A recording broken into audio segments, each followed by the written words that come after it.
Saya tantang diri saya tantang istri saya, Bun, di rekening ini ada duit 1 M lebih, silakan belanja luar sana, habisin. Ingat, sedekah tidak harus dengan uang, tapi kalau bicara infak itu harus dengan uang. Bagi orang kaya tentu Anda punya duit, nah maka silakan Anda bagikan uang Anda. Loh, kenapa Kang ini akan menghindari yang namanya resesi?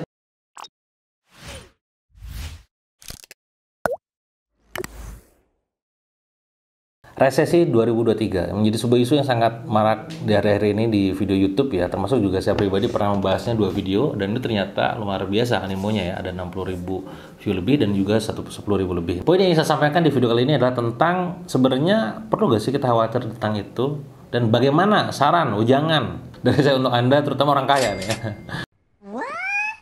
Kalau Anda nonton video ini dan merasa bahwa ini kayaknya bukan untuk saya, kalau Anda sekiranya merasa bahwa video ini kayaknya nggak cocok buat saya deh, yaudah share aja siapa orang yang sekiranya layak nonton video ini, Anda tag mereka di sosial media. Jadi nih, kalau saya bicara sama Anda orang kaya, katakanlah orang kaya ini adalah orang yang punya penghasilan di atas rata-rata, di atas 100 juta setiap bulan, katakanlah gitu ya. Apa yang harus Anda lakukan? Jadi gini, saya kemarin kawan-kawan berkumpul dengan teman-teman Muslimin Club yang ada di berbagai kota di Indonesia. Apa itu Muslimin Club? Muslimin Club adalah sebuah klub kumpulan dari antara orang-orang mereka yang memang komitmen setiap bulannya sedekah 10 juta tiap bulan ya. Bayangkan 10 juta setiap bulan. Salah satu agenda kita adalah melakukan yang namanya gala dinner. Setiap malam gala dinner ya, namanya makan malam, kumpul mereka, dan dimana di dalam gala dinner tersebut kita sharing pengalaman dan juga pengetahuan. Itu agenda internalnya. Termasuk juga kemarin ada visit ke salah satu pabrik besar di daerah Tangerang sana, ke salah satu yang mungkin juga Anda tahu produknya, ada Wardah, Makeover, Emida dan segala macam, itu Paragon Corp gitu ya. Nah, ingin saya sampaikan adalah tentang apa sih sebenarnya tanggapan saya terhadap resesi 2023? Karena beberapa di antara mereka ada yang nanya kayak begitu, Kang, tanggapannya gimana gitu ya. Gini teman-teman, resesi sebenarnya udah terjadi di 2022, sadar gak sadar. Tapi Indonesia luar biasa adalah belum, karena kita pertumbuhan ekonominya naik. Jadi resesi yang dialami di luar sana, tapi di Indonesia belum. Kemungkinan besar tidak. Saya sih prediksi demikian, dan semoga berdoa juga demikian. Tapi misalkan seandainya itu terjadi, apa saran dari saya? Saran dari saya terutama buat Anda orang kaya, orang yang memang punya kelebihan duit, orang yang memang secara duit gak ada isu lagi ya. Kan biasanya kalau saran biasanya ke orang-orang yang mungkin sekarang sedang berjuang gitu ya. Saya sekarang ngomong khusus untuk Anda aja lah, orang kaya gitu ya. Nah, saran saya nomor 1 teman-teman, justru disinilah ujian kekayaan sesungguhnya. Ingat teman-teman semua, saya pernah bahas dalam sebuah buku berjudul Jackpot Rezeki, bahwa sesungguhnya ujian itu bukan soal tentang kekurangan, tapi juga kelapangan. Sadarilah bahwa harta kekayaan Anda itu akan dipertanggungjawabkan nanti di akhirat. Poinnya maka di bagian ini adalah saya ingin sampaikan dari sudut pandang akidah. Nomor 1 kawan-kawan, yang saya sarankan buat Anda semua, termasuk saya pribadi, ngomong ke diri sendiri, untuk kita semua adalah Anda harus melakukan yang namanya giving. Apa itu giving? Giving adalah memberi. Memberi adalah sedekah, infak gitu ya. Ingat, sedekah tidak harus dengan uang, tapi kalau bicara infak itu harus dengan uang. Bagi orang kaya tentu Anda punya duit, nah maka silakan Anda bagikan uang Anda. Loh, kenapa Kang ini akan menghindari yang namanya resesi atau katakanlah menangkal ataupun meminimalisir kejatuhan ekonomi kita? Karena Anda sadar teman-teman semua, Anda orang kaya ya, kita-kita ini gitu ya, yang punya kelebihan harta. Di luar sana saudara-saudara kita ini makan susah. Maka dengan Anda berniat membagikan harta Anda ke mereka, itu sudah lebih dari cukup. Ingat teman-teman semua, harta kita, rezeki kita adalah cuma 3. Pertama adalah yang kita makan dan yang kita minum, yang kedua adalah yang kita gunakan ataupun kita pakai, dan yang ketiga adalah yang kita infakkan ataupun sedekahkan. Maka saran saya buat Anda semua yang punya kelebihan harta, silahkan Anda giving semasif mungkin. Niatkan untuk berbagi, niatkan untuk sedekah. Ke siapa? Ke orang-orang yang membutuhkan. Ya, Anda tidak harus posisikan katakanlah membantu satu pihak tertentu.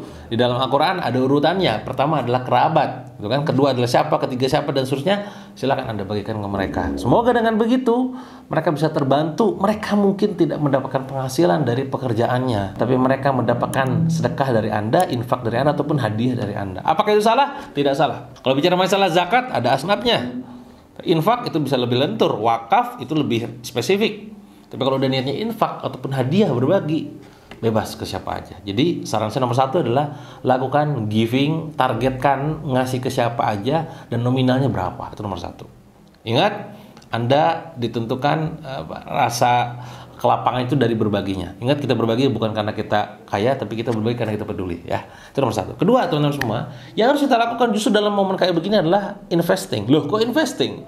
Investingnya ke siapa? Ini poinnya. Bukan cuma sekedar investing. Investingnya adalah investing bersama orang-orang yang sekarang hidupnya biasa-biasa saja. Bahasa dalam Islamnya adalah Anda lakukan syirkah. Ya, makanya kenapa saya juga sangat bersemangat untuk melakukan syirkah dengan teman-teman semua. Ketika kita punya budget setiap bulan misalkan katakanlah 100 sampai 1 miliar, jangan cuma sekedar kita sekarang ngajak syirkah ataupun berkolaborasi dengan orang kaya lagi. Orang kaya sudah kaya, makanya kenapa mereka makin kaya? Karena kita aja kolaborasi terus gitu ya. Nah, maka tugas Anda sekarang, tugas kita semua adalah kalau kita merasa bahwa kita punya kelebihan harta ataupun materi, ajak orang-orang yang mungkin secara harta itu masih biasa, tapi punya kemampuan yang signifikan luar biasa.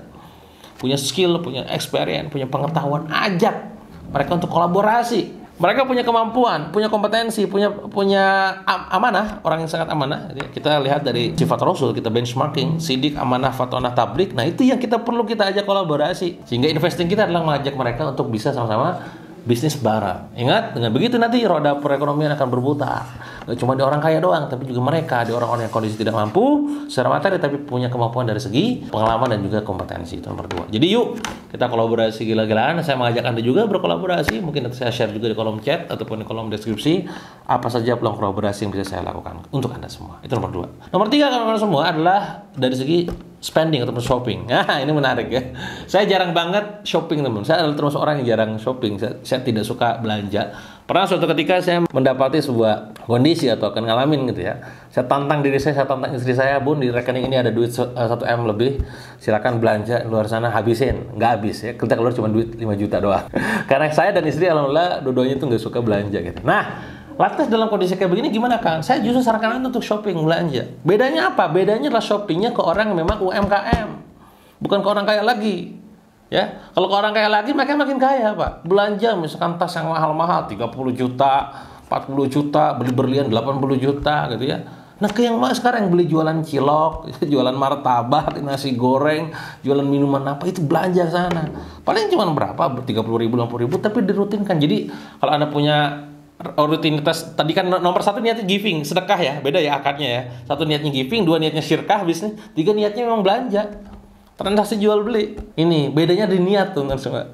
Nah, nomor 3 ini niatnya adalah katakanlah Anda keluar nih sekarang, bawa duit di tas kecil Anda 10 juta misalnya. Ada belanja, saya beli 3 ya, saya beli. Nah, permutar deh ekonomi di ranah bawah.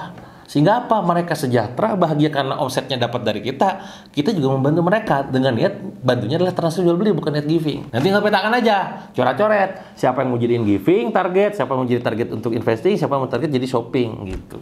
Ini saran saya buat Anda semua, orang-orang kaya, orang-orang yang kelebihan harta materi, supaya apa? Rodanya terus berputar di ekonomi Indonesia ini. Gitu ya teman-teman ya. Semoga ini mencerahkan Anda semua. Sekali lagi, kalau Anda merasa bahwa ini bukan buat saya, share ke orang yang sekiranya layak untuk nonton video ini. Terima kasih, sampai jumpa di video berikutnya.